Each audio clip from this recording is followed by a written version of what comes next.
What do you get when you combine a world-class EMS physician and medical director I speak pretty good English for a guy from Detroit. with an EMS veteran and all-around nice guy? Well, that's the dumbest thing I've ever heard. Oh, that's so good. Oh, my God. Well, you get the EMS show.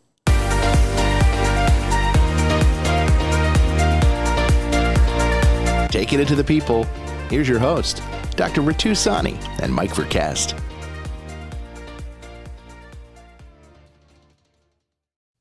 Well, howdy doody, people. What are you laughing at?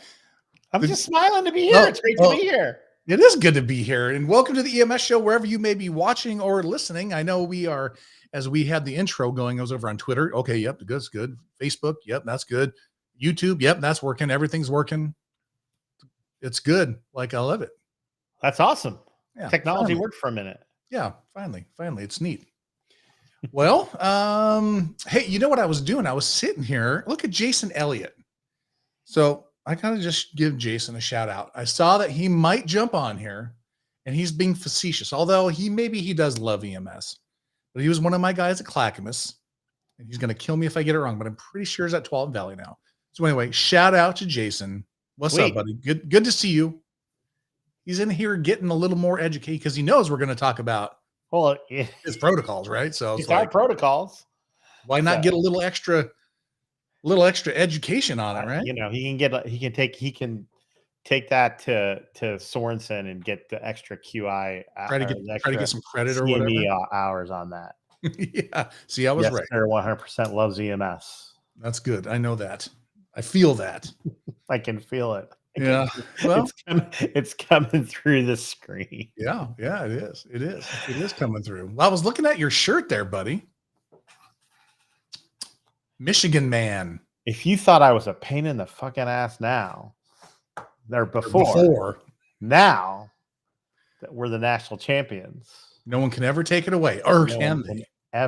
Despite what all the whiny people are saying. There is some talk. Oh, you know, I mean, there's always talk. Here's the talk. Here's the sign. We're going to hold up a big sign that says we're fucking running because that's all we ever did. And it didn't matter. So, we unfortunately, family situation popped up. I don't know if my parents are watching or not, but I was unable to. Last episode, we talked about how excited I was to go to the game. And yeah. I was in town. I was in Houston, but I ended up not being able to go to the game, and we had to unload our tickets. But I still got to see some friends. I saw our friends, the Sklar brothers, yes, in Houston. I saw our friend Seth Fisher in Houston from the Michigan family. The Sklars hosted the Michigan Pep Rally, and Seth was there. I've been in contact with Seth a bunch afterwards. So they were all great there. And it was I ended up having to watch it on TV with my parents or with my mom and my brother. And, it all turned out okay, but it was a little bit stressful for a while. But at the end of the day, we won the game. So that was great. You did win the game. And unfortunately, we didn't get to connect to any EMSP. So I was busy there, kissing babies and shaking hands. And so that was good. Yeah. And I missed the conference because of the same situation. And I missed everybody because we were really looking forward to doing some EMS show content. I know you and Jeff Jarvis got together for some stuff. We did indeed. And I just, my favorite time of the year is going to NAMSP, and it was learning and connecting with friends. It was so good. Yeah. I got to tell you, like, I've been to NASP before, obviously I've been to a lot of conferences, but for whatever, maybe it's just because I've been sort of adjacent to my, like lifelong career. Maybe just this is really the first conference I've got to really go to since being at ESO, and man, it just filled my cup. It was so good to see. I mean, I went and had dinner with all the Oregon people, and just got to learn about a bunch of cool research that's going on, and just kind of just being around. And one of the most exciting things happened to me while I was there. Mikey V, and I don't know if Rob Lawrence is watching, but I got to be on an episode of On the Escalator with representing the EMS show. That's very nice. Very exciting. Yes. Yeah. So I haven't been on an episode of On the Escalator with yet. I know. I got you. Well, I'll be honest. I don't think I could say anything. Well, I don't know. That one escalator at the JW in Austin, that's pretty long. Okay. I mean, Yeah, that's no, I pretty long. haven't been. Rob and I have done content together. Oh, I know. We did some stuff with First Watch, and I think we're a pretty good team when we do stuff together. But yeah, Yep. I haven't been on an episode of On the Escalator. Yep. So you should be jealous. I am. I'm very jealous. It's going to be pretty good. So meanwhile, all this is going on. There's a bunch of like playoff and NFL playoff. Bill Toon's watching. I'm sure he's having a fit right now because we're not like neck deep and already, the old Detroit Lions decided to show up. Heartbreaking. Yeah. I got to tell you, I was so like, I don't really have a dog in the fight. Like if I had to pick a team, it would probably be the Chargers. And we've talked about this before, just because, my dad worked at Jack Murphy Stadium. He was the Pepsi guy for the whole. So we went to Padres games, Chargers games, the San Diego Sockers when they were around. Like he was the guy. I got to go all the time. So if I had to pick one, it would be them. It's cool that Herbert's there now. Announcement. Okay. Bill Toon just made a sports comment. Oh, he did. Look at that. Just saying. We had to stop all of the presses. Thank you. I wasn't looking at the comments. I saw it pop in and I didn't know. So it's pretty wild. But anyway, crazy. Super Bowl brings everybody together. Yeah, no, it does. It does. So anyway, Chargers plus Harbaugh's there now. That's pretty cool. I'm very excited what's going to look like in a couple of years. But anyway, man, I think the damn near everybody was rooting for those Detroit Lions, man. Everybody was. Well, not everybody, but I bet you 99% of people were voting for the Lions. I think that like the Northern California wanted the Niners, and like Missouri wanted Kansas City, and the rest of the country wanted the Lions to win.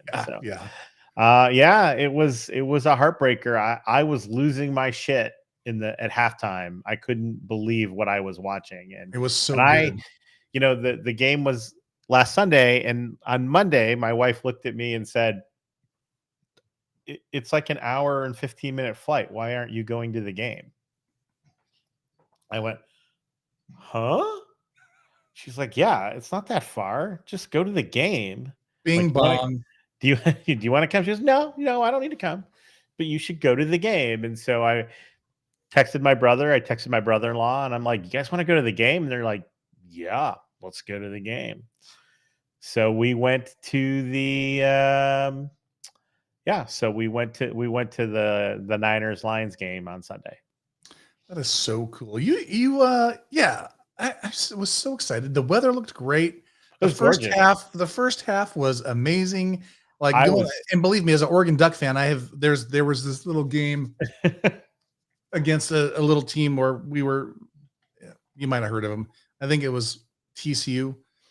We were beating them the pants off them, and ended up losing that game. So I know what that's like. Oh, being a Lions fan. I mean, yeah, but you had hope though. You had to have had hope. Oh, I had a lot of hope. I mean, they were just beating the pants off them. It was so good.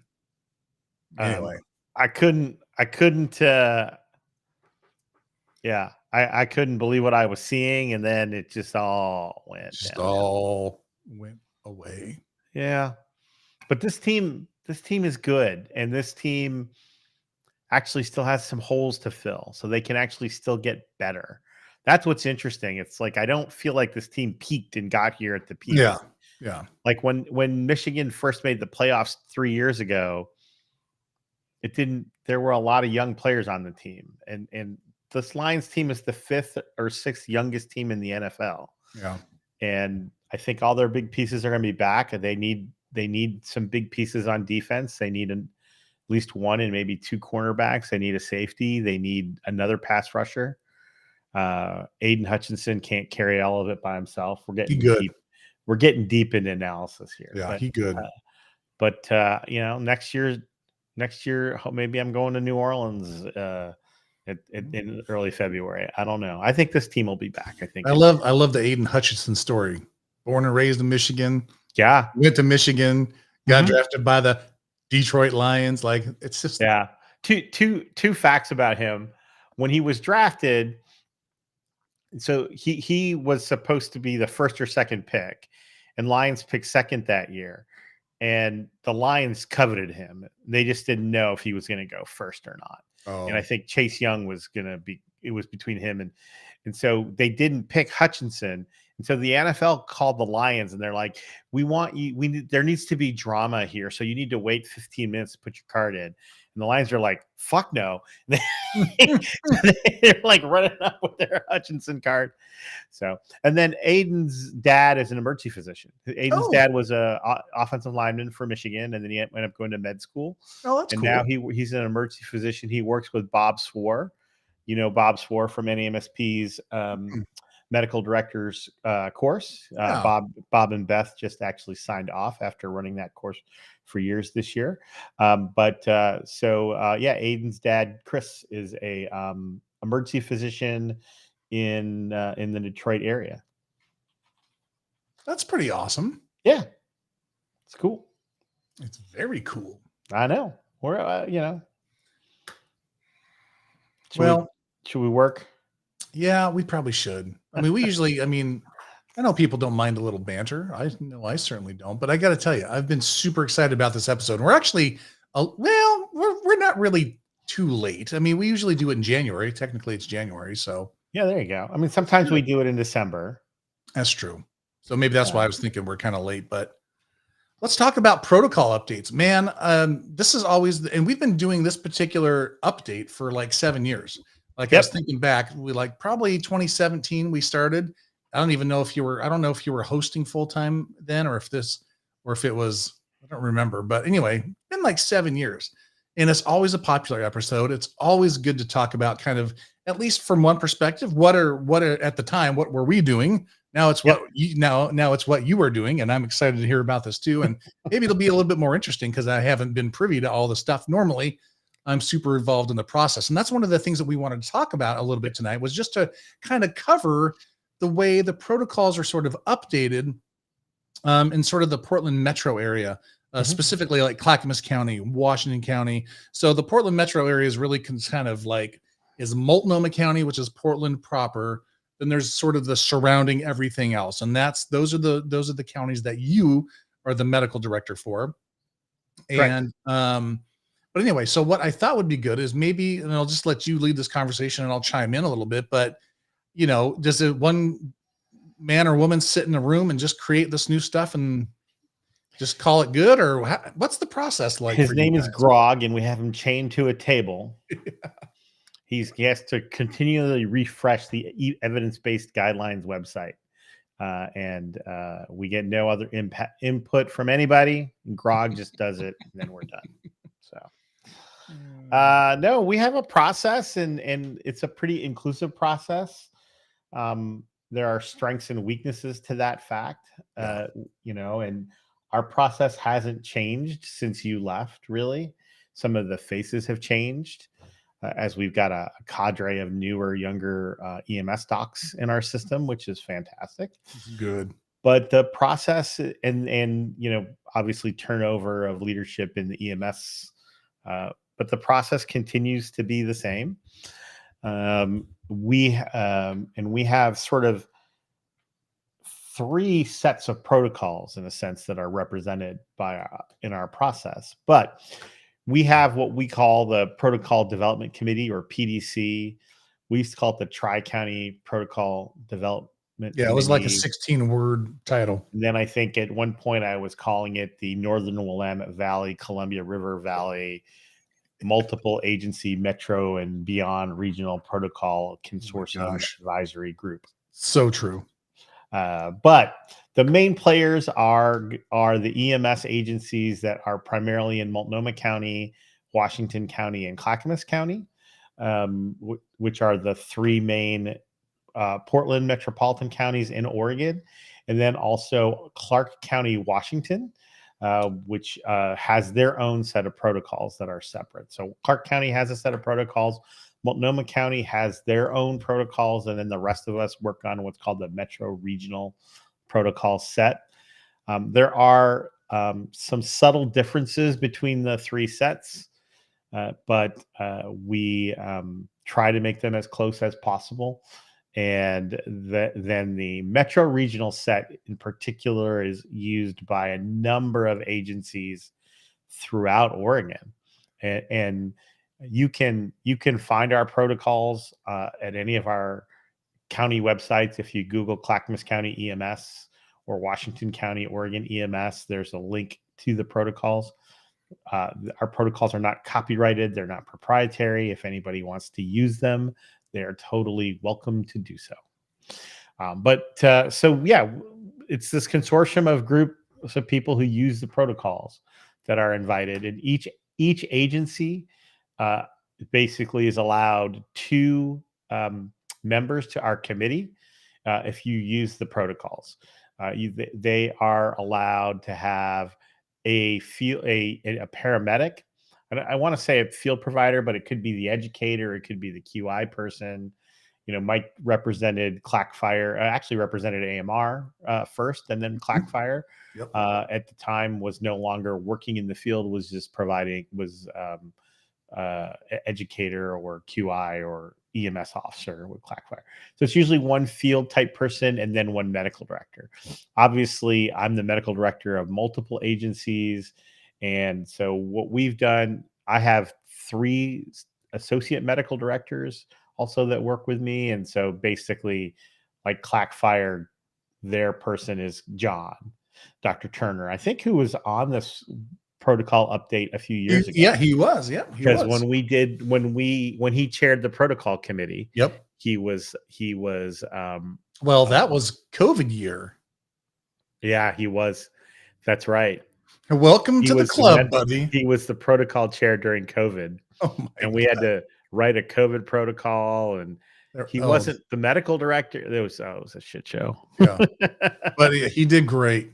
Yeah, he did fantastic. And I might add, I got to hang out and had dinner with John in Austin. I know. Was that at Terry Black's? Mm-hmm. Yeah, it was so good to see him. Yeah, he's doing really well. Yeah. And one of the protocols that we may touch on got utilized recently, and he's very excited. Oh, cool. So each there's a field provider, there's a medical director provider, and we work with consensus. So basically everybody, and not like when people say consensus, they mean like, oh, what's the temperature in the room? I'm saying that's actually not what consensus means.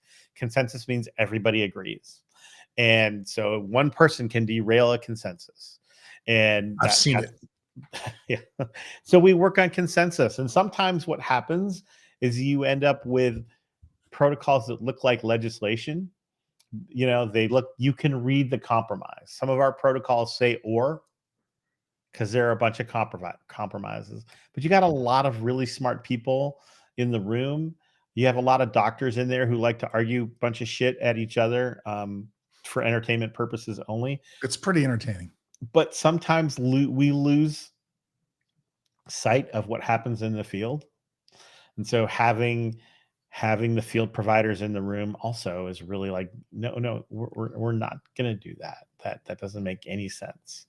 So we have one fire department that can't put anything else in their box. Yeah. I've been in this committee for 21 years, and since the day one, they haven't been able to put another drug in their box. You should look at taking some drugs out, maybe. Well, Jesse has started that conversation. Yeah, so we'll see. So let me ask you this, and again, I know these answers, but just for sake of the the interview process or whatever, and if you got questions that, for those of you that are watching right now as we're live, put them in the chat. The only caveat is if you're watching on Twitter or YouTube, I don't have those feeds up right now, so I may not see it. But if you're on Facebook or whatever, type it in there, and I'll get to see it. But so when does this process start, right? So is this, what happens like November, December? There was an email that goes out that says, hey, yeah, got any ideas, or what are your thoughts? What's that process like? I mean, the process is akin to painting the Golden Gate Bridge, right? When you start at one end, and when you get all the way back to the other end, it's time to start painting again. Start over again. So we start the process in January or February. Over the last few years, kind of intermittently, it's coincided with NAMSP. So we sometimes meet in January and sometimes we don't. We get a lot of ideas at NAMSP Yeah. also, and we get to see what other folks are doing. Mhm. So we meet usually February, and leading up to the first meeting, we the chair and the county that's in charge usually put out emails saying, "Hey, let's get your ideas. What do you want to do? What are you interested in?" Yeah. And usually we've all had a lot of side conversations about what are we interested in, what kind of things. And then usually by February, we have our first meeting, and that's a lot of that is like who It's a wants to pitch. do. It's like Shark Tank. Yeah, it's right. You pitch what you want to talk about or Mhm. what you want to do, and usually we try. It's brainstormy, but it's not like brainstorming. You're not supposed to say yes, no. We have to do a little bit of that. So Yeah. there are a couple times we're like, no, but usually if somebody wants to pitch something, we allow it, and then we just create a calendar of like what we call little mini TED talks, 5 to 10 minutes about the topic, and then basically if once everything gets sort of given a date and a slot, if you're the one who pitched something and you want to lead that work group, you basically throw up a like, who wants to help me with this? And we usually get 2 or 3 docs and 1 or 2 paramedics that want to help out, and the group gets together once or twice and does a lot of work by email and tries to put their actual pitch. So what we're doing, the first one is you're pitching the pitch. I want to be able to pitch. Yeah. And then basically from March through September, with July off, everybody who's interested gets 15 minutes to do their pitch. And that pitch is usually a overview of the literature on the topic, potentially an overview of what other protocols are, Mhm. and then a proposal. And there have been times like I can think of a couple of pitches that I did a couple of years ago where I went through the whole process and with a group of people, and one was like a tox pitch, and I met with Poison Center and all this stuff. At the end of the day, we all went, I don't think we should change this, but we still went through the pitch. We said this is what we set out to do, and this is different now, and it worked out well to be able to at least do a review on the subject. Yeah. So Yeah. we do that between we basically do that till about September Sometimes it did seem like that. or forever. Yeah. Yeah. Or, sometimes there's a mid-season change, right? So those things get, kind of pulled in and Yeah. We almost did a mid-season change this year and decided not to do it as a mid-season change because it was too big a change. let me guess. And Let me guess. Was it the 30-2? no, that wasn't actually a protocol change Oh. because that was already in the protocols. We can talk about that. Oh, yeah. But it was we're going double to. sequential. Oh, double sequential. Oh, okay. Yeah. Yeah. Yeah. You got to have training time. There's a lot of. There was a lot going on with our cardiac arrest protocol this year, even though this wasn't a big guidelines change year. It's kind of interesting. Well, and I got to tell you, I did as a paramedic, clinical leader, I gave my fair share of pitches over my probably 10 years. I probably went to protocol development. I think I can remember 2 specifically that ring a bell. Well, one I really remember, and that was my pitch to try to get rid of succinylcholine. And that one went over like a fart in church. I know it's a good pitch, but Yeah. and then the other one was the Somebody triage one, remember which- that one case from 1994 where if the patient they Yeah. couldn't ventilate, they couldn't oxygenate, and they couldn't do a crike. Yep. And so they just waited for the sucks to wear off, and the Yep. patient And is thank currently God a it just wears off fast. college just wears off professor fast. today. Anywho's, whatever. That case still comes up. What was the triage thing I pitched? I don't even Ramp. remember. What was it? Ramp triage. Oh, ramp. Oh my God. Actually, somebody brought it up the other day. I think I got that I gotta actually discuss. I bet you I could find my old deck that I used. I bet you I still have that somewhere. Yeah. And the problem there is that, yeah, there's one person that doesn't want to switch to it. And there was never enough. There are times when one person doesn't want to do something that we just add it as an or to a protocol. Yeah. And there are times where it's like, well, we don't want to do an or here. And so we never felt like we should have more than one triage. Yeah, no, and I get that. I mean, I think ramp, and then we're getting into the weeds a little bit here, but I mean, it's good discussion. If you have never checked out ramp triage, you should go check it out. Just do a Google on it. Well, that's because nobody actually does the triage that's in our book. Well, who the hell does? It's like no one's going to do that. That's why ramp made so much sense, because it's easier. But what I will say, having some time for ramp to kind of marinate over the last, couple of years in my brain is, we had one medical director that, to your point, brought up like, it probably is really good for that, active violent event that's going on, but it may not be so good for like a vehicle into a crowd, right? Like it's a different kind of thing. Because essentially what it does is it uses rapid assessment of mentation and pulse. A lot of the literature, not that there's a lot of literature, but there's some literature out there about it. But it boils down to this. This is my interpretation, is like, we know what sick is, red. We know what green is, right? And everybody else that we don't know, what do we do with them? We make them a yellow, right? And so there's a massive amount of under and over triage that happened. And so really what ramp did was the idea was to get the reds off the scene faster, right? And so there may be some under over triage with the reds, but the whole idea was to get them off the scene faster. And so I loved it for that. But you could have somebody, let's say, with 2 broken legs, a broken wrist, abdominal pain, and they would be a green in ramp, right? And like that freaked people out. And that's, so compared to the guy shot or stabbed in the chest 75 times, probably is green, right? But anyway, that's a whole nother thing. But Jose, Guillermo, hello. But it so much depends on what the rest of your scene looks like. Yeah. I mean, that person would be red if they're the sickest person, and they could be yellow. Totally. I mean, so I think that's the other challenge. And I think in reality, what people do though, is they eyeball a patient. These triage protocols, you count respirations and you do this and that. And, do you? People look at a patient, they open the airway and they move on to the next patient. And I think that's fine.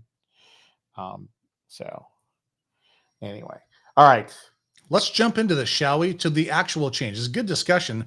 And so I'm just going to kind of rattle off these things. I don't know how well you can see these if you're watching, but there is a slide up right there, and I'll just kind of go through them, Ritu, and then you just tell me what you want to talk about. I'm sure that double sequential. So we mentioned that a minute ago. Yeah. Right.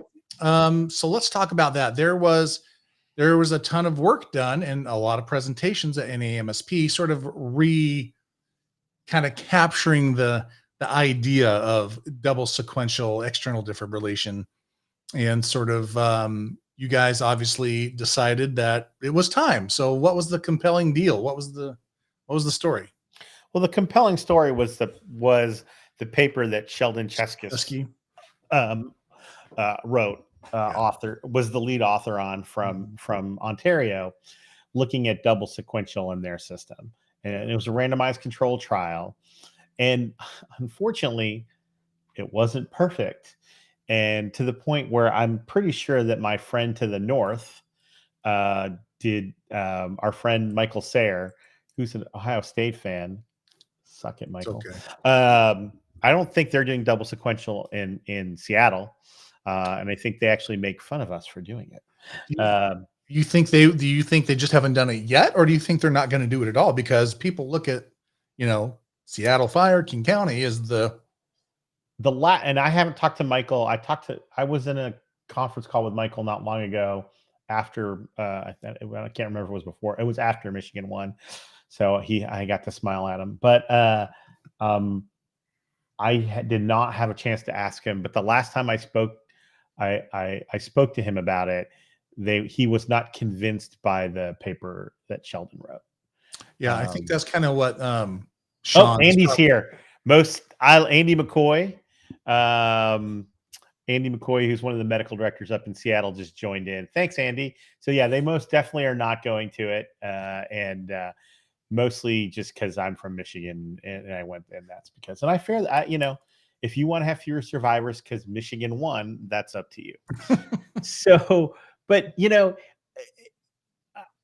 so Multnomah County, which is one of the 3 counties in our system, has been doing it for like 8 or 9 years. Well, we were doing it when I was the clinical leader in Multnomah County 57 years ago. Yes. Thank you. And to me, up until Sheldon's paper, all of the data on double sequential was anecdotal.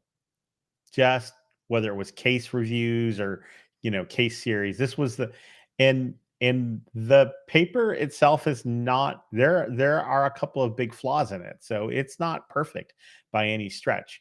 But I felt relatively convinced by it. There were some other medical directors in our system who were very convinced by it, and so we added double sequential defibrillation to our system in our new 2024 protocols. And I'm curious, somebody mentioned that, did Peter Kudenchuk talk about that this time? Again, I was not an NMSP, so I don't know what got talked about this year. Yeah, I did not see. I mean, obviously there's a million things going at NAMSP. I didn't see him there. But maybe I just missed him. So it's possible. So I did not, Sean. So throw it in the comments, or even Andy, if you're in here, do you know what he was talking about? I will say this. If you're not a believer in double sequential, I think there are a couple of things to take out of that paper still that you can take home. One, I think I felt fairly convinced after the reading the paper and so on that initial placement of your pads matters. And so thanks, Jose. So anterior posterior should probably be your first choice. And unfortunately in that paper, anterior lateral was their standard. So they went from anterior lateral, and then when they added a second defibrillation, they went to anterior posterior. But I kind of took away from reading that paper, at the very least, that anterior posterior is probably where you want to start.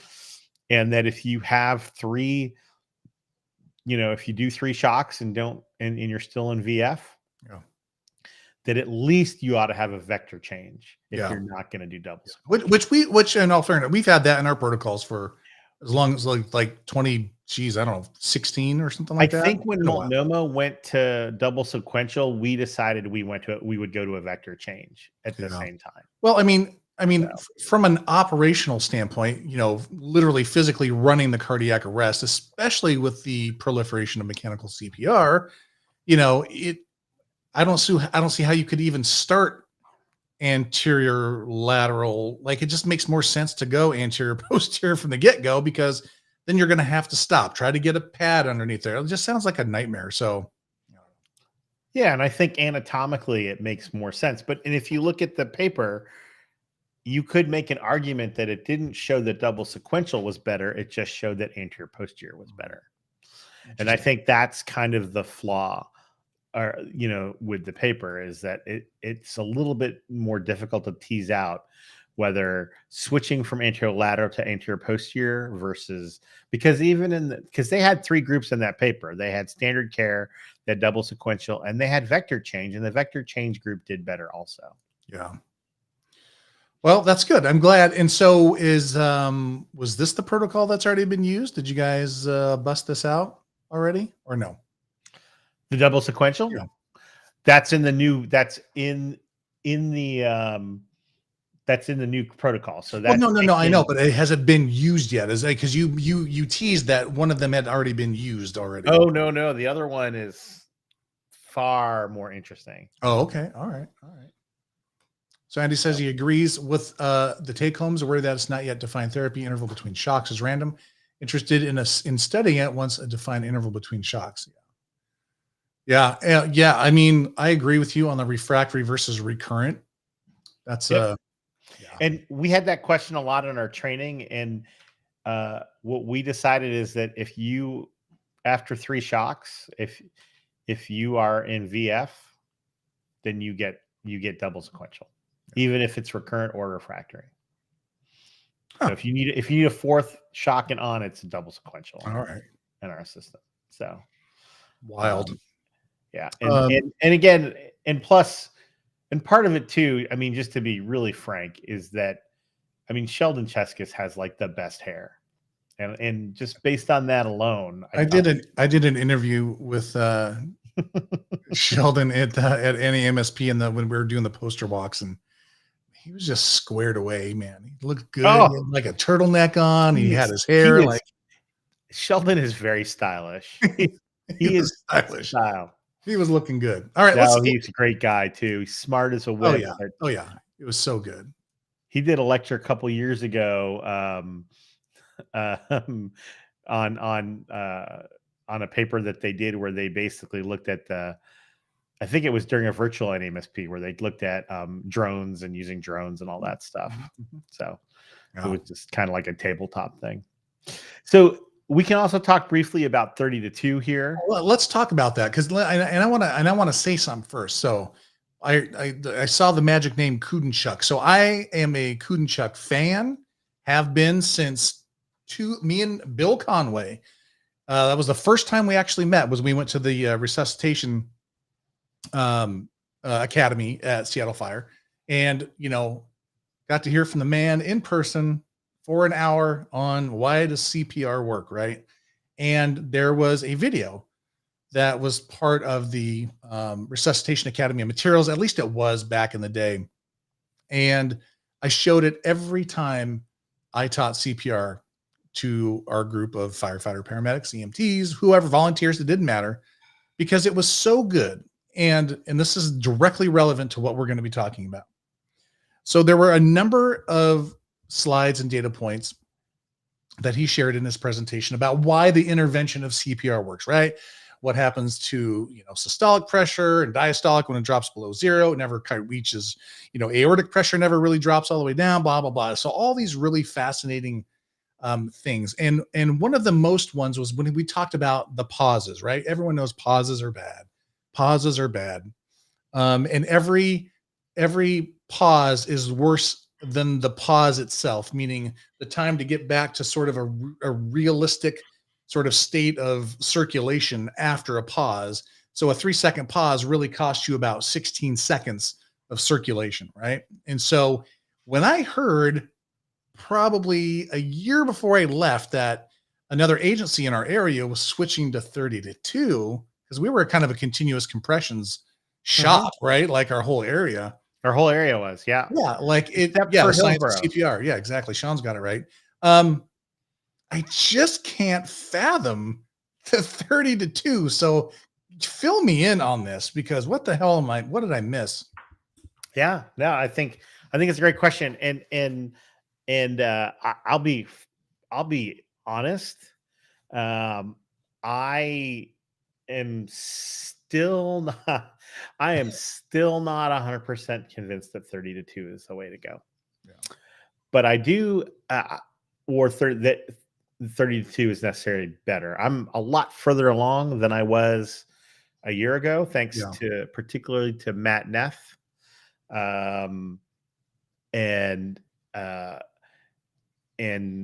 Multnomah County has been doing 30-2 now for 4 or 5 years. Has not necessarily seen a drop in their survival rate. We have been, and then we have been doing continuous all along. And however, Tualatin Valley Fire, which is one of our fire agencies, in Washington and Clackamas counties, because they have different medical direction, they switched to 30 to 2 like 3 years ago or 4 years ago. Yeah. And so now we're left with this hodgepodge of we've got 3 counties. We've got one private ambulance company now in all 3 counties, right? The same company. Yeah. The same company, and people who are moving between all 3 counties. We had in our system last year, we had one county that was 30 to 2 across the county. We had Clackamas County that was continuous, except in West Lynn, because that's where Tualatin Valley was. Yep. And Wilsonville, where I live now. And then we had Washington County, where if Tualatin Valley was the fire department first on scene, it was 30 to 2 throughout. If Hillsborough Fire was first on scene, it was 30 to 2 until they got an airway, and then it was continuous. And then if AMR, or prior to that Metro West, was first on scene, then it was continuous throughout. So I can tell you one thing is that doing confusing CPR badly, no matter what you do, is bad. So I had these paramedics who were like rolling in, like, I can't remember who's in charge. Am I in charge? What's our strategy going to be? Yeah. So as the medical director of 2 counties, I basically had to sit down and say, we need to be on the same page. So to me, that was a big driving force. So that's one. But let's talk about ventilations. And I think this is where, and so Matt Neff in particular is a big fan of ventilations. And Ben Abo just put it in the chat. Oxygenation matters. And in the pendulum probably swung too far in the other way. Yeah. So, if we look at kind of how we talk about CPR and kind of also like how your survival drops over time, one of the reasons it drops over time is because oxygen is depleted from the system. And so very likely in a continuous compression setting, even after an airway is placed, the effectiveness of those ventilations is at best questionable. Fair enough. And I think that is the driving theory. Now, let's also look at the one time the 2 were compared. When you go way back to the CCC trial, there was no difference in outcome. That's right. Between CCC and 30 to 2. We all flocked to CCC based on that trial because we felt that it was easier than 30 to 2. But at no point was it in that particular, and it fit in with kind of this paradigm about priming the pump. But at no point is there a trial that says that continuous is better than 30 to 2. So in my mind, the only objective evidence we had was that they were equivalent. We had various CPR strategies throughout our system, which I think is not good. And then we had at least some compelling types of argument that ventilation matters. Now, one of the problems we have in general with cardiac arrest management is that even though we have an AFib or a VF page and a PEA page and a asystole page, we generally treat all cardiac arrests like they're the same thing. Yeah. And I think that is not, that's not the case. Right. And I think that you may find that, earlier when there's still oxygen reserve is a very different world than later in a cardiac arrest when you've used up that minimal reserve and you need better ventilation. And then also the other issue is overventilation. You still want to avoid overventilation. So I think that this conversation, which felt very dead 5 or 6 years ago, is back. And again, I think the most important thing, though, is that you have an organized pit crew approach to CPR, that everybody in the room is on the same page, and that those pauses in 30 to 2 or if we now carry mechanical CPR in my shop, those pauses are not any longer than 3 to 5 seconds. Yeah, I want to address Jay-Z's comment here. We need to look at who's doing ventilation and how. And you know what? I totally agree with this. And the reason why is, you know, I mean, this is all kind of related here, but you know, in my experience, I have found the types of people. How do I want to say this without sounding so terrible? Okay, so here's a fast scenario. We've got an EMT student who's 19 years old, and they're on their first ride along, and we are out on a trauma patient, and they have learned how to bag in class. And so what do? We say, hey, let's let the student bag, right? Or I mean, that kind of thing happens all the time, right? We put the most inexperienced person on the bag, typically, not always, typically. And that makes it even harder. I mean, we could go down a giant ass rabbit hole, and I found myself almost doing it just now. But I totally agree with what Jay-Z is saying here. We need to look at who is doing ventilation and how they're doing it. You know, I mean, is this a spot to put somebody on a vent early on? I mean, I don't even know. I don't know. Yeah. I don't know. Then I don't know what the compliance feels like. Then what? And I know Jay-Z's doing some work in this space now. I think that the credentialed person is a little bit of a misnomer, because I can tell you right now in our system, especially in the fire departments that I've been really emphasizing this, and I'll give Mo and our TVF and our partners credits. They've really been pushing this stuff, right? The EMTs are doing a better job. And the joke I always make, because I think that, you know, what saves lives in cardiac arrest is still really good compressions, defibrillation, and maybe good ventilation. So it's not so much the credential, that's the experience and the training, right? So I think a lot, if you look at like cardiac arrest management training 10 years ago, it was, even when you did like joint training with a full crew, you would simulate the ventilations. Oh yeah, we're bagging. Yeah. No. You have to fight. You have to practice like you fight. And so when you run through these scenarios, you should be using 2-person BVM technique, and the rate matters and all of that stuff. So I think that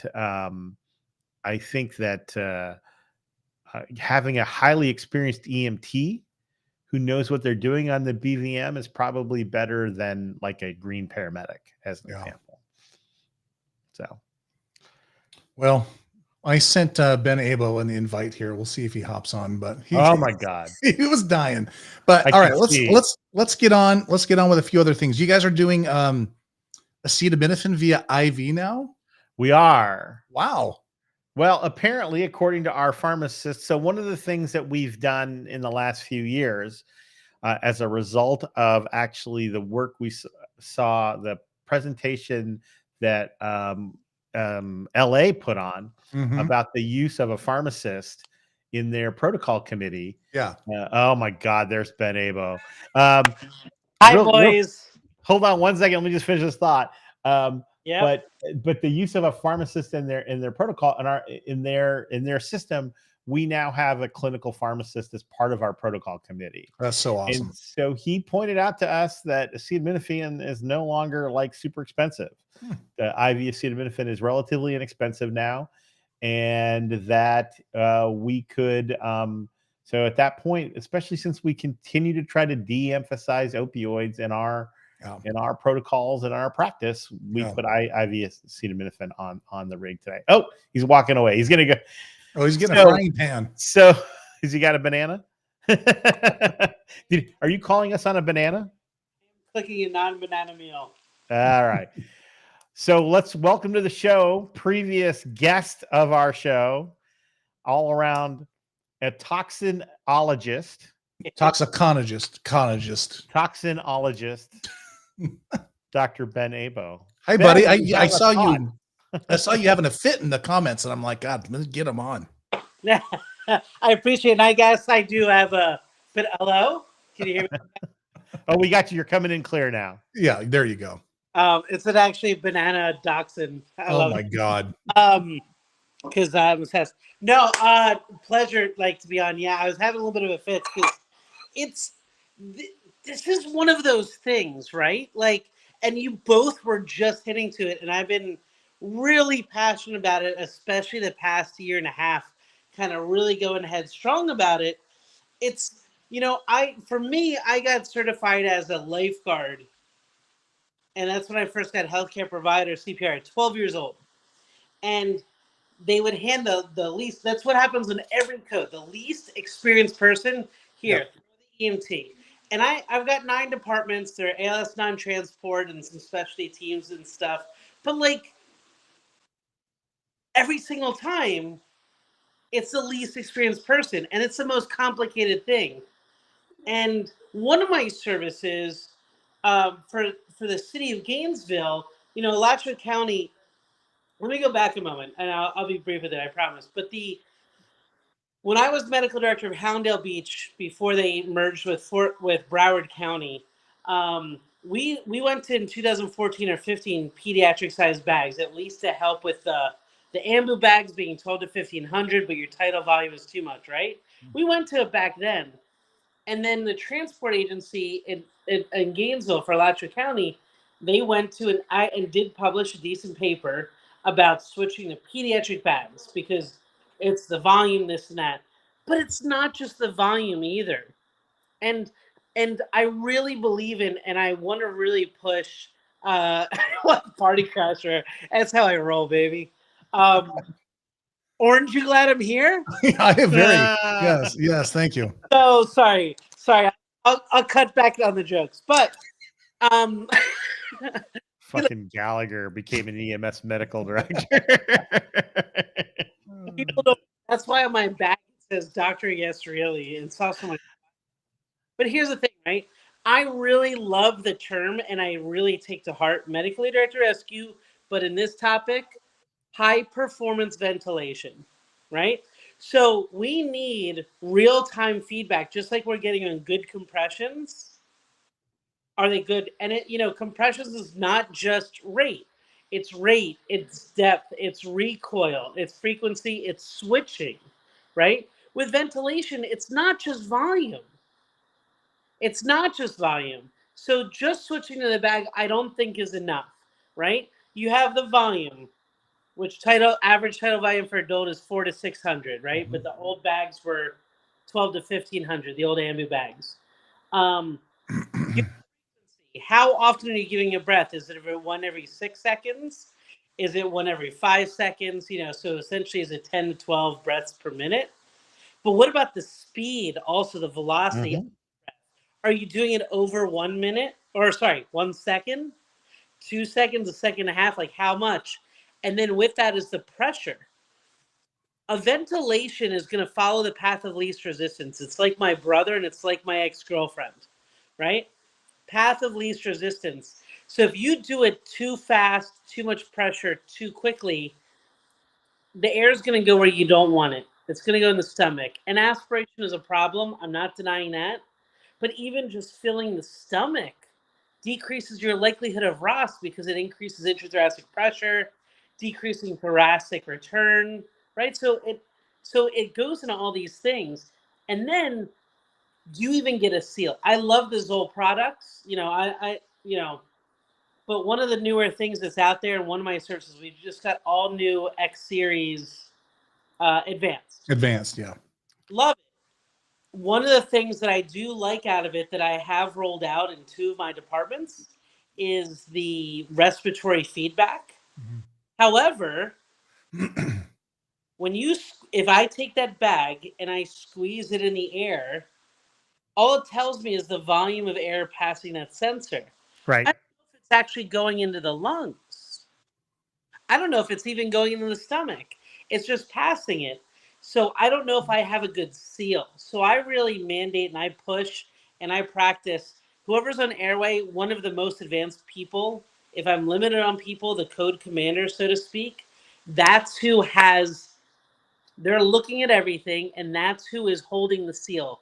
Two-handed, 2 thumbs up, get a good seal, give feedback, they can see everything else going on, and either the person doing compressions at 30 to 2, or whatever, right, can squeeze the bag in between compressions, or someone else can, right? And so you have your different tools that can give you, whether it's hand heavy, or you're using the respiratory feedback on the Zoll, or you pull the little tab, and you have the little blinky light to give you the frequency. But that's going to give you a little bit of guidance, but it's not the fail safe. And it really is a full, like, high performance ventilation. There are just so many factors, and it can't be the forgotten thing. It cannot be, oh, this is a BLS skill. I love the fact that, and I learned this, I got this idea from the University of Pittsburgh Center for Emergency Medicine with Tom Platt, right? At Western Psych, the Psych ER, and hospital in Pittsburgh, they still do electroconvulsive therapy. Like, we're talking about like in the movies, like, right? You get a bite block and you get a sedative and paralytic and you shock them and make them seize. And that's actually still to this day the only FDA approved treatment for severe medical depression while pregnant. Right? So it's a genius idea for places that have this, that our medics are or our EMTs, to go and bag for 45 minutes. Let them get cramped with trying to do C to E. Let them feel the difference of opening the area with 2 hands versus 1 hand. And I'm actually working on that deal with my college down here, with a place that I did find that does electroconvulsive therapy here in Southwest Florida, because they got to get the practice. But I really push high performance, and it's actually the person with one of the highest um, uh, qualifications and experience to hold the seal and guide the ventilations, because ventilations is really important. We've gone really far into this apneic oxygenation and passive oxygenation, and that's okay for the lay public, right? Hands only CPR, you're more likely. But in my area, especially, so many drownings, we know that with CPR, with cardiac emergencies, we still need some ventilation. And so it's a really important forgotten aspect, just like in general EMS is to a lot of certain things, emergency services. We can't let it be the forgotten stepchild. Yep. And I think that's exactly I think that's what we're was getting at, right? It's like the pendulum has kind of swung too far, right? Yeah. So we need to get it back in the middle and get a nice little swerve going. And I think I think one of the key things I learned when we switched to high performance, when we started emphasizing high performance CPR, is that the little things matter in a cardiac arrest, Yeah, well right? put. Like the 3 seconds versus 5 seconds matters. The angle that you're holding, if you're holding the BVM correctly, matters. All of the little things that, frankly, again, in old how we used to teach ACLS. I'm doing compressions, shock, everybody shock, and you would memorize an algorithm, but you wouldn't practice the mechanics. But at the end of the day, the only thing that's actually impacted outcome is the mechanics, and none of the drugs in the algorithm. I think that these little tweaks here and there kind of make progressive differences, and we still are having. I mean, we still use the same tools today to deliver care in a cardiac arrest than we did, when I was a resident in Pittsburgh in 1993. So something has to change. Can I have a question for you. So regarding the hands-on, this is something I've been looking at recently, and I'm going to tell you what I started doing and looking at. But we've been really good with pit crew CPR, and I cover basically 3 counties, and we're not transporting, but we're all interfaced. We all work well together. we've been pre-charging. We've been doing the very diligent that at a minute 45 we pre-charge. What do you think? What's your experience with what's the pre-shock pause? And what do you think? What did you expect, or what do you think ours is? And we've been good with pre-charging in a minute 45, but what do you think still is the pre-shock charge? I'll be quite honest. I don't know what my pre-shock pause is now. We just spent we spent all of November and December training on it. And actually, I got an email from one of my crews today saying, yeah, there are still people that aren't doing it. So I back on most of the calls that I respond to in person and stuff. And I was looking, and I looked at, now that we have the online capability, that's a lot easier. I was looking before I got involved, and then recent, and then kind of still looking to improve. Our average for pre-shock pause was 17.5 seconds. Oh, wow. Pre-shock. But that's even with pre-charging. And what I'm witnessing people do is a couple of things. One, they're still doing pulse check. Even if you follow ACLS, it doesn't say pulse check. Yeah. It doesn't say full rhythm analysis. It just says shock or no shock, which Right. should no time. And the whole point of pre-charging is to take that charge time out, right? So then what do I see people do? It's a minute 45. I'm doing my compressions, right? I'm looking at the feedback. Hopefully I'm looking at the monitor, not just the code commander looking at the monitor. That's a whole other topic, right? Minute 45, I pre-charge, 2 minutes. I take my hands off and I say, hey, it's VFib, shock. I'm clear. Are you clear? Are you clear? Ritu, are you clear? Mike, what are you? Are you clear? Is NASA clear? Right? And that's what I witnessed happening. And then they finally look, double check, and then they hit shock. And it's an average of 17 plus seconds. Right? And the other thing that they're doing is once they deliver the shock, then they're switching. They're not talking ahead of time. Hey, Ritu, I'm going to do CPR next. You just back up and I'm going to come right in front of you.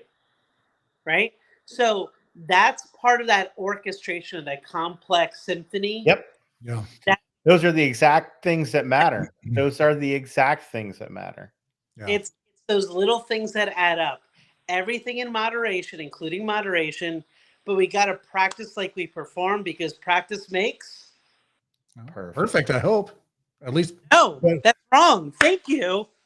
You said that on purpose, but the quote actually is practice makes permanent. Permanent. Practice, however you do it over and over. Yeah. When the feces hits the oscillating mechanism, when the shit hits the fan, that's how you're going to practice. So you got to practice it right. So they simulate it as real as possible. Actually, I tell them not to simulate. I'll simulate a patient, but I want them to treat the mannequin or the dummy or whatever fidelity. I wanted them to treat it real because they'll kind of get into it more. And because how they practice is how they're going to do it. Good. Good. It is good. All right, Ben, why don't you go eat? We're going to finish the rest of this podcast. But thank you. I'm sorry to interrupt you. It's just, it was right on. It's all blown up. I appreciate you. I love you guys. I'm still here in the chat. Mwah. I love it. Thanks for watching, buddy. Enjoy Thanks your for dinner. jumping on. It's always wonderful to see you. Yep. I would have loved to seen you in January. Yeah. We'll make up for it, but get on to it. I want to hear your great stuff. Love you guys. Sounds good, buddy. Talk to you later.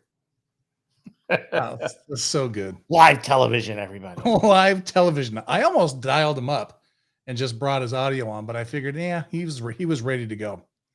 All right. So I'm going to share my screen because I want to talk about this protocol. Yeah.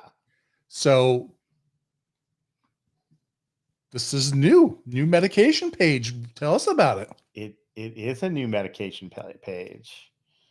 For those who are watching the podcast on their iPod, on their iPod, they don't make iPods anymore. No, they don't. On their iPhone or their Android device, the protocol is for buprenorphine or Suboxone, which isn't actually the same thing, right? Because Suboxone is buprenorphine plus naloxone, whereas buprenorphine comes on its own.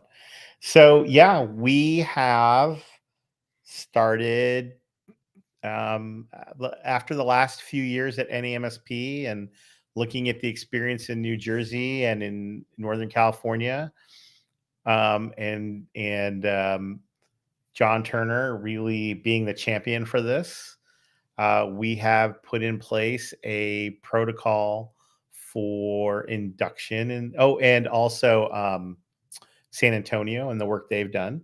But we've put in a protocol for buprenorphine induction of patients who are in severe withdrawal. And you were still here when Amy Jo Cook did all of her started Project Hope here in Clackamas County. Yep. So we have had a program for years in Clackamas County where our Clackamas Fire's community paramedic, now Neil, Neil Clausen, right? Took over for Amy Jo, who retired and moved to Idaho, I think. Indeed. We've had for years this protocol where basically Amy Jo and somebody from the county's substance use team follows up with our post overdose patients and works hard to get them into treatment. And she has a number of success stories of patients who kind of worked their way through treatment and are now clean and sober and doing well. And some of whom were homeless, who are no longer homeless, houseless, those sorts of things. And so we were really fascinated 2 years ago. San Antonio presented their data. Multnomah County is very interested in this also. Tualatin Valley is interested, but everything works best when you have a champion, and John really grabbed the bull by the horns on this. And we initially thought we would do what's called a pilot project of it. He started working with Canby and Malala, which is weird because we're not their medical director. Sean is, our friend Sean Stone, but they seemed very interested in it.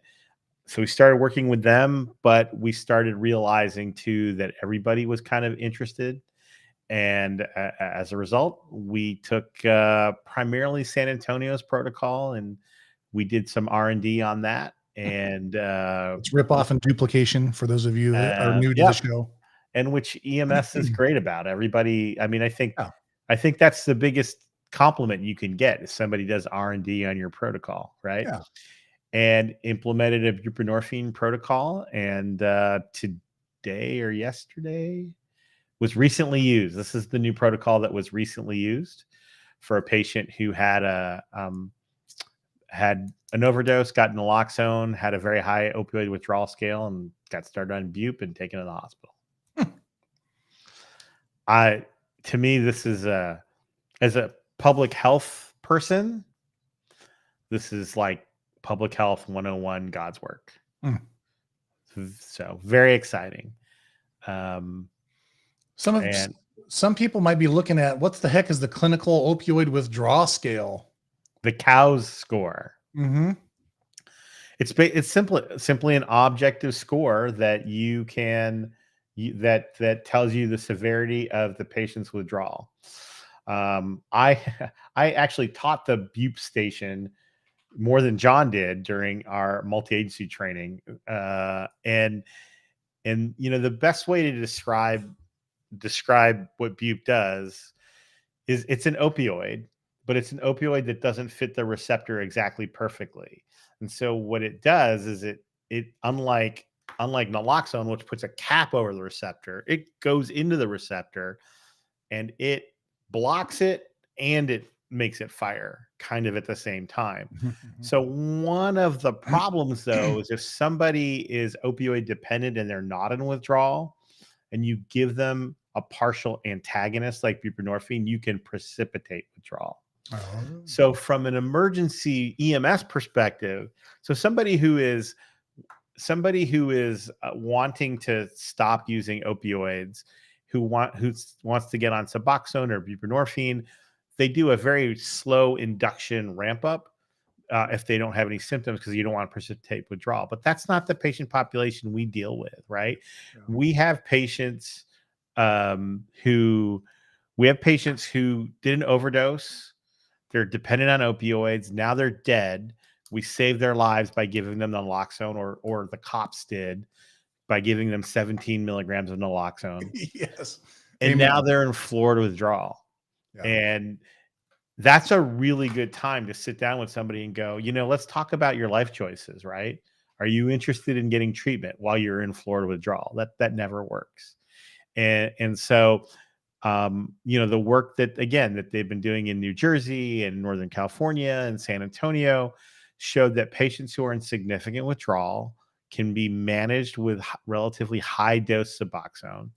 And the COWS score is a relatively objective way to basically say this person is in severe withdrawal. And if the withdrawal is severe enough, then they qualify for buprenorphine. And so the score was a 7. Was that what I saw? 8? 7. Greater than or equal to 7. Okay. All right. So, and for those of you that use the ESO software for your EHR, just a quick little plug. You can now document the cows in the EHR. As we have turned that feature on. Yes. In our ESO software that we use. Turn that on. That's good. That is right. So and then we've partnered with the Oregon Poison Center on this, and in order to sort of mostly just to let people mostly to let people be comfortable with this. Yeah. They call the Oregon Poison Center and they speak to the toxicologist, not the toxinologist. Right. The toxicologist that's on call to initiate this. So question, Kyle, do you see this potentially becoming a large part of the community medic programs? So again, there's two facets here. We already actually had the community medic follow-up component in place. What we did not have was the initial component of managing the patient in severe withdrawal and then getting them into a place. The other component, so there's 3 components. You have a patient who's in severe withdrawal, you give them bupe, and now their withdrawal is helped. You take them to a hospital. And so John spent a lot of time meeting with the hospital ED docs in Clackamas County to talk about, can you please prescribe bupe for these people? Remember, you used to have what was called an X waiver, but during COVID, the DEA did away with X waivers, and now that law is permanent. So anybody can prescribe Suboxone and buprenorphine. And so now the whole idea is fix the withdrawal, take them to the hospital where they're monitored appropriately, and then they get a prescription, a small prescription to continue the medication to prevent the urge. And then from there, they are then followed up by the community medic and the substance use program and get into a more permanent treatment resource. I gotcha. Okay. And Amy Jo was already doing that piece. Right. Yeah.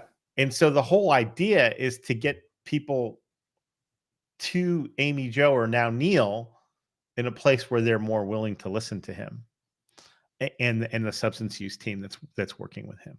Yeah. It's really so cool. It's great stuff. Other way to look at it, hypertension. What is the number needed to treat to save one life? About 60. What's the number needed to treat to save one life with Suboxone? It's probably below 10.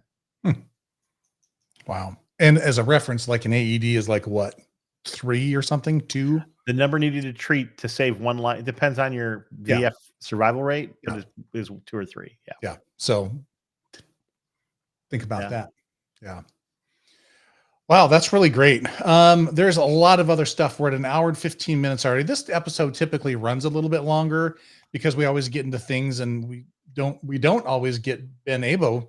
I know. Party crash. I like having cool. having the bonus Ben Abo time, I think, is what was worth the price of gold here. So here's something that I found that I just thought was the coolest thing ever. You removed the absolute contraindication for nitroglycerin in inferior MIs and replaced it with cautionary language. We did. Good job. Well, yeah. What? The you would think that would be an easy no-brainer. The conversations on that got wild. Oh, I'm sure. I'm not People were surprised. like, "What do you mean?" And no, and actually, we make videos for our crews, Yeah. on all this stuff, and Mo put it well and he did the video on this, and he said, we were just dumb. We thought that they wouldn't be able to understand the difference, and so we just made it a contraindication, and we need to have more respect for our paramedics. Yeah. Now, I took the complete and other opposite end. Nitroglycerin doesn't impact survival on a STEMI. And so why do we give nitroglycerin to STEMIs? Like I actually don't. Now I have had the benefit of they've had it's pretty clear. It's very low on my list to give nitroglycerin to STEMIs. It's like aspirin and call the cardiologist, and there are a bunch of other things I want to do before I give them a nitro. Mostly aspirin. So I was arguing, well, why do we even need to give nitroglycerin to STEMIs? But a couple people made the argument that you can see ST elevation in other acute coronary syndromes, and I'm like, yeah, okay, fine. So we took it out, though. We said that, yeah, because I actually agree with that too. Any patient that you give nitro to, you can bottom out their pressure, anterior, inferior, posterior. However you have it, and you should be very careful when you give nitro to a STEMI. And if their pressure bottoms out and they have clear lungs, then you can give them fluid, no matter where the MI is. And I think so. Yeah, that was kind of an interesting conversation. Yeah, that doesn't surprise me. We have interesting conversations around like dumb shit that everybody would agree upon. Well, you have two doctors, three opinions, right? Yeah, that's for sure. Yep. Did you guys do anything with CPR induced consciousness? I know for a long time we finally put a protocol in place, and it was given for SED. I thought that was always a terrible idea. Did you put in for ketamine now in post? Excuse me, or is it still Versed? Because I think that's just a terrible protocol. And the reason why I'm asking is as I'm seeing ketamine in a couple of places as I go through this list. Sorry, you guys, I've sort of fallen off my little thing here. I don't even know what page we're on. What we did with ketamine that was different is that we had ketamine was one of our choices for induction for RSI. Yes. And then we in Clackamas and Washington in the metro regional protocols, we also have DSI, whereas Multnomah does not in their version of the protocols, although they claim that they do it. And so we decided, people were wondering why, if I can give ketamine to induce somebody, why can't I give it after they're intubated? Because at the time we were fentanyl Versed, right, for post induction or for post sedation, and so we added ketamine to that. That was probably the big allowance with ketamine. So the challenge is that, I mean, one of the risks with ketamine that is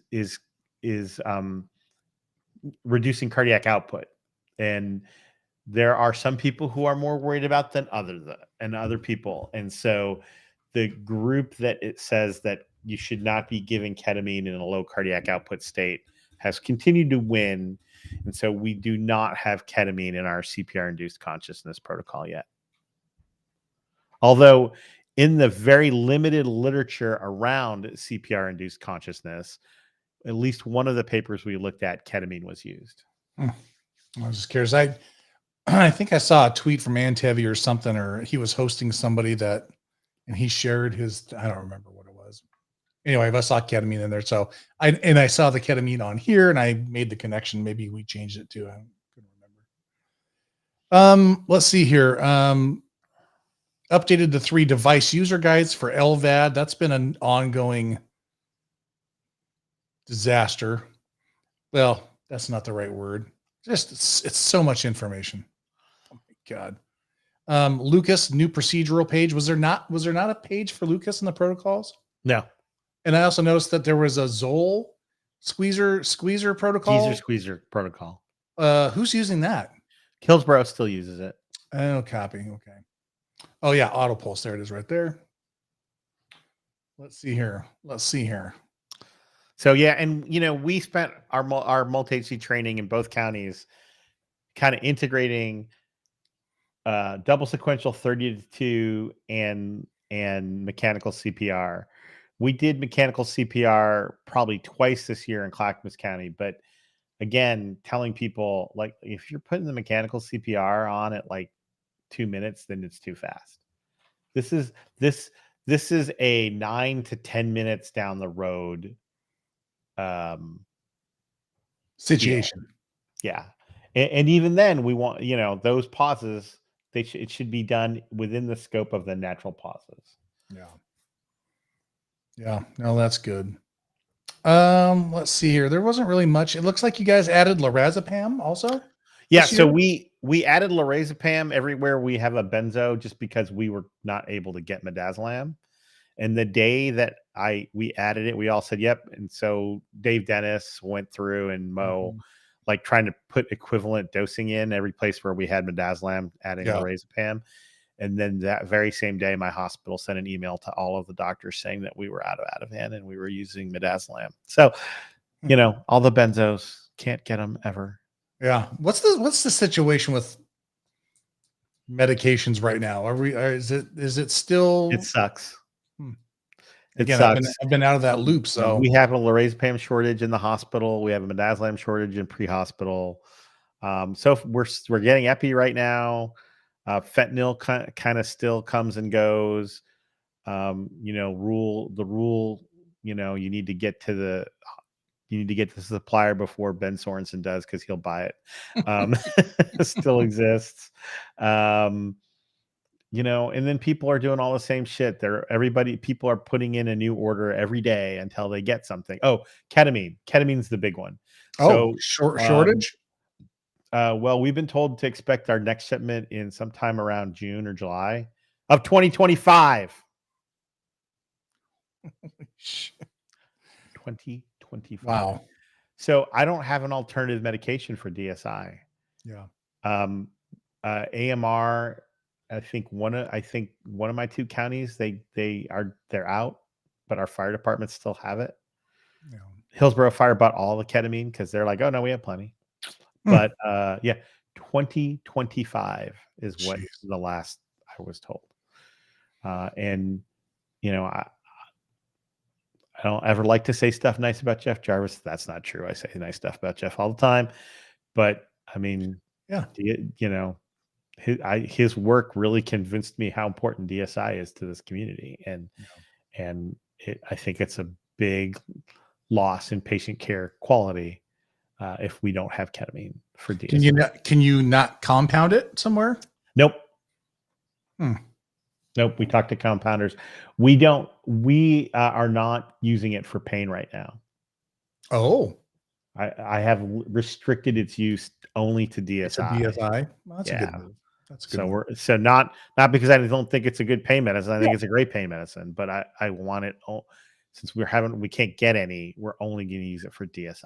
Yeah. So we just added as post intubation med, but I'd rather they didn't use it for post. Yeah. Well, going through here, I mean, that appeared to be most everything. Is there anything we forgot or that you want a hat tip to, or? There's one other stuff that I think that's really cool, is that we added OMI language to the protocol. And so there's just a page that talks about, okay, these aren't like STEMIs, but these are kind of like STEMIs. And so if you see isolated ST elevation in AVR with diffuse ST depression, you should worry about that. Peak hyperacute T waves. So we added some of that language to our chest pain protocol.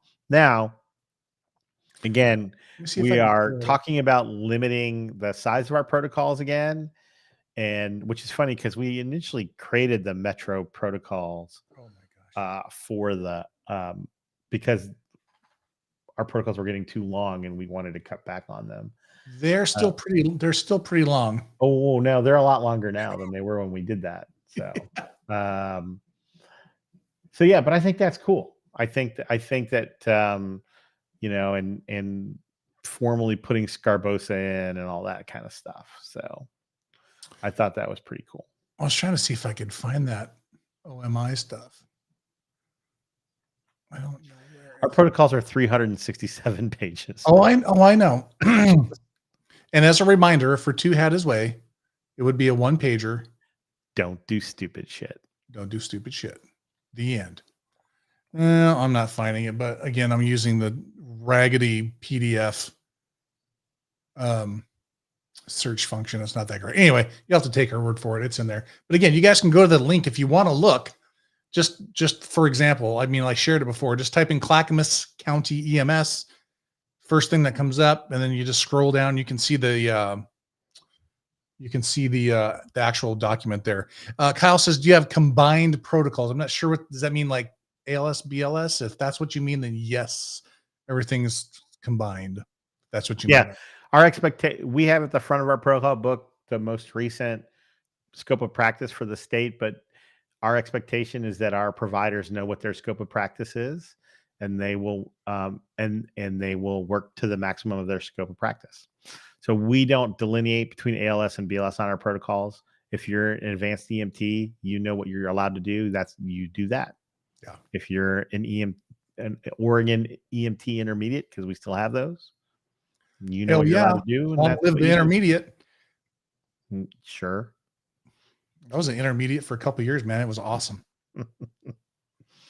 It's perfect. Yeah, I had my issues with the intermediate. Yeah, whatever. But anyway, we got some good shows coming up.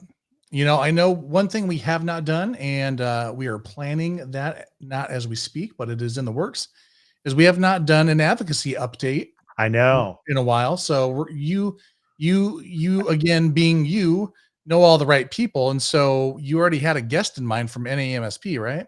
Yep. I'm going to reach out to one of our lobby partners. Maybe we try to get David Tan on, who's the advocacy chair also for that episode. And mostly because Miranda's a Ohio State fan. I'd love to get her on. You want to get your jabs in? Get my jabs in. Okay. That's right.